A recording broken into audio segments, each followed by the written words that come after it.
قابل صد احترام حضرات شائقین و شائقات سچا پیغام، السلام علیکم ورحمۃ اللہ وبرکاتہ۔ آج کی محفل میراث النبی کے نورانی پروگرام میں آپ کا استقبال ہے۔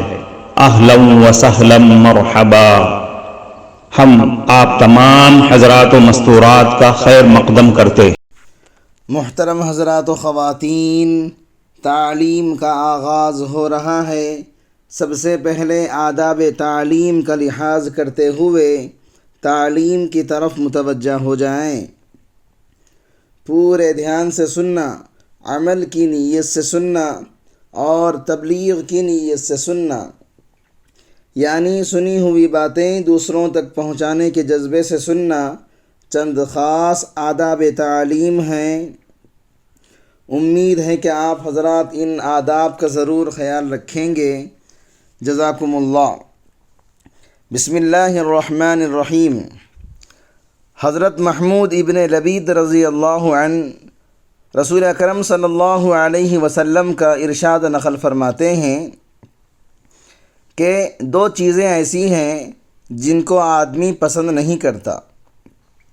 پہلی چیز موت ہے، حالانکہ موت اس کے لیے فتنے سے بہتر ہے، یعنی مرنے کی وجہ سے آدمی دین کو نقصان پہنچانے والے فتنوں سے محفوظ ہو جاتا ہے۔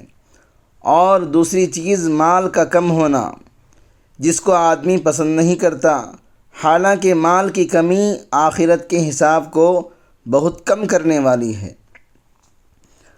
حضرت ابو سلمہ رضی اللہ عنہ فرماتے ہیں کہ میں نے رسول اکرم صلی اللہ علیہ وسلم کو یہ ارشاد فرماتے ہوئے سنا، جو شخص اللہ تعالیٰ سے اس حال میں ملے کہ وہ اس بات کی گواہی دیتا ہو کہ اللہ تعالیٰ کے سوا کوئی عبادت کے لائق نہیں، اور حضرت محمد صلی اللہ علیہ وسلم اللہ تعالیٰ کے رسول ہیں، اور اس حال میں ملے کہ مرنے کے بعد دوبارہ اٹھائے جانے اور حساب و کتاب پر ایمان لایا ہو، وہ جنت میں داخل ہوگا۔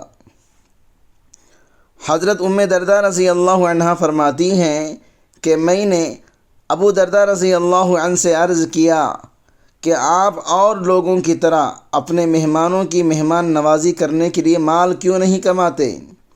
انہوں نے فرمایا کہ میں نے حضور صلی اللہ علیہ وسلم کو ارشاد فرماتے ہوئے سنا کہ تمہارے سامنے ایک مشکل گھاٹی ہے، اس پر زیادہ بوجھ والے آسانی سے نہ گزر سکیں گے، اس لیے میں چاہتا ہوں کہ اس گھاٹی سے گزرنے کے لیے ہلکا پھلکا رہوں۔ حضرت عثمان رضی اللہ عنہ کے آزاد کردہ غلام حضرت ہانی رحمۃ اللہ علیہ فرماتے ہیں کہ حضرت عثمان رضی اللہ عنہ جب کسی قبر کے پاس کھڑے ہوتے تو بہت زیادہ روتے، یہاں تک کہ آنسوؤں سے اپنی داڑھی کو تر کر دیتے۔ ان سے عرض کیا گیا، یہ کیا بات ہے کہ آپ جنت اور دوزخ کے تذکرے پر نہیں روتے اور قبر کو دیکھ کر اس قدر روتے ہیں؟ آپ نے فرمایا کہ حضور صلی اللہ علیہ وسلم نے ارشاد فرمایا، قبر آخرت کی منزلوں میں سے پہلی منزل ہے، اگر بندہ اس سے نجات پا گیا تو آگے کی تمام منزلیں اس سے زیادہ آسان ہیں، اور اگر اس منزل سے نجات نہ پا سکا تو بعد کی منزلیں اس سے زیادہ سخت ہیں۔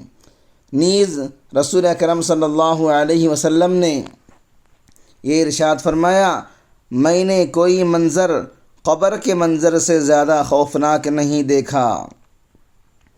حضرت عثمان ابن عفان رضی اللہ عنہ سے روایت ہے کہ رسول اکرم صلی اللہ علیہ وسلم جب میت کے دفن سے فارغ ہو جاتے تو قبر کے پاس کھڑے ہوتے اور ارشاد فرماتے کہ اپنے بھائی کے لیے اللہ تعالیٰ سے مغفرت کی دعا کرو اور یہ مانگو کہ اللہ تعالیٰ اس کو سوالات کے جوابات میں ثابت قدم رکھیں، کیونکہ اس وقت اس سے پوچھ گچھ ہو رہی ہے۔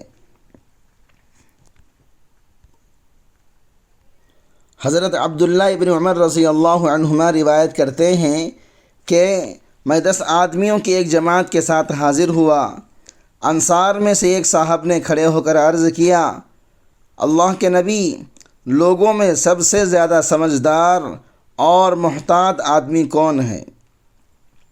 رسول اکرم صلی اللہ علیہ وسلم نے ارشاد فرمایا، جو شخص سب سے زیادہ موت کو یاد کرنے والا ہو اور موت کے آنے سے پہلے سب سے زیادہ موت کی تیاری کرنے والا ہو۔ جو لوگ ایسا کریں وہی سمجھدار ہیں، یہی لوگ ہیں جنہوں نے دنیا کی شرافت اور آخرت کی عزت حاصل کر لی۔ معزز شائقین و شائقات سچا پیغام، آپ کو اندازہ لگ گیا ہوگا کہ یہ مضمون کتنا اہم ہے اور کس قدر فائدہ مند ہے۔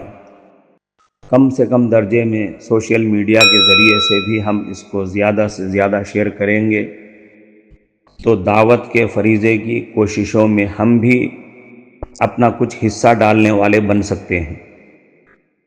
لہٰذا زیادہ سے زیادہ اس کو عام کریں تاکہ پوری دنیا کے ہندوؤں کی غلط فہمی دور ہو جائے اور انہیں یہ زمینی حقیقت معلوم ہو جائے، اور وہ اپنے اصل مذہبی لیڈر پیغمبر آخر الزماں حضرت محمد الرسول اللہ صلی اللہ علیہ وسلم کو ماننے پر مجبور ہو جائیں اور کلمہ پڑھ کر آپ کے ساتھ ساتھ وہ بھی جنت میں جانے والے بن جائیں۔